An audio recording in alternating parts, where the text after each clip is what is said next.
तुम मुझे खून दो, मैं तुम्हें आज़ादी दूंगा। बालक सुभाष के मन में बचपन से ही सेवा भावना और परोपकार की भावना कूट कूट कर भरी हुई थी। जब वे मात्र 12 साल के थे तो एक बार एक नगर में हैजा फैल गया और इस हैजे में लोग एक एक करके मरने लगे। तब बालक सुभाष ने अपने साथियों की एक टोली बनाई और उस नगर की निर्धन बस्तियों में जाकर रोगियों की सेवा टहल करने लगे। इस कार्य में उन्होंने न दिन देखा न रात देखी। मिलजुल कर इकट्ठा किए पैसों से दवाइयाँ और फल भी खरीद कर लाते थे। प्रेरक कहानियाँ सुनाकर रोगियों का मन बहलाते थे, उनका मन प्रफुल्लित रखते थे।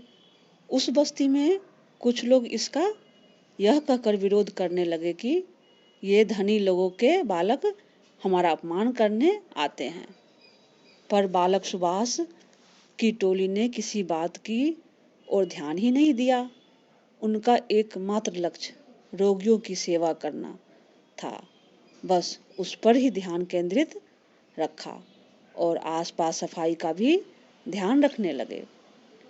इस बस्ती का सबसे बड़ा गुंडा और इनका विरोधी हैदर खां था, जो अपने हिंसक रवैये के कारण कई बार जेल भी जा चुका था।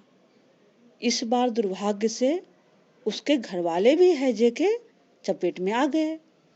उसने बहुत हाथ पांव मारे कि कोई डॉक्टर या वैद्य मिल जाए, पर कोई आने को तैयार ही नहीं हुआ। अंत में दुखी होकर अपने भाग्य को कोसने लगा। इतने में क्या देखता है कि उन्हीं सेवाव्रती बालकों का झुंड उसके टूटे फूटे घर में घुसकर उनके घरवालों की सेवा करने में लगा हुआ है।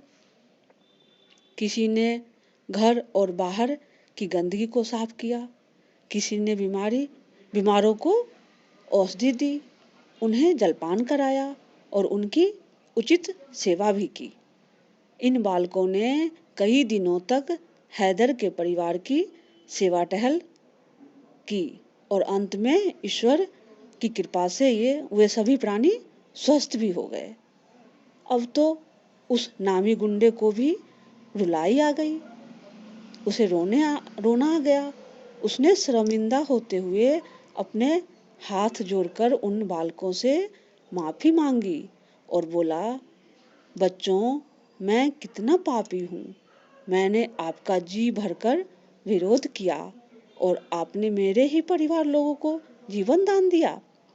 उसकी आंखों में पश्चाताप के आंसू बह रहे थे। यह देखकर उस टोली का मुखिया बालक सुभाष ने कहा, चाचा, तुम इतने दुखी क्यों होते हो? तुम्हारा घर गंदा होने से ही घर में रोग आ गया था, इसी कारण से यह कष्ट उठाना पड़ा। हैदर खां अपने आंसू पोंछता हुआ बोला, नहीं बच्चों, मेरा मन और घर दोनों ही गंदे थे। आपकी सेवा ने दोनों का ही मैल साफ कर दिया। यह उपकार मैं कभी नहीं भूल सकता। भगवान आपका भला करे। ऐसे थे हमारे सुभाष चंद्र बोस जी। जय हिंद, जय भारत। आशा करती हूँ कि आप सबको ये कहानी नहीं, उनकी जीवनी है, ये अच्छी लगी होगी। बहुत बहुत धन्यवाद।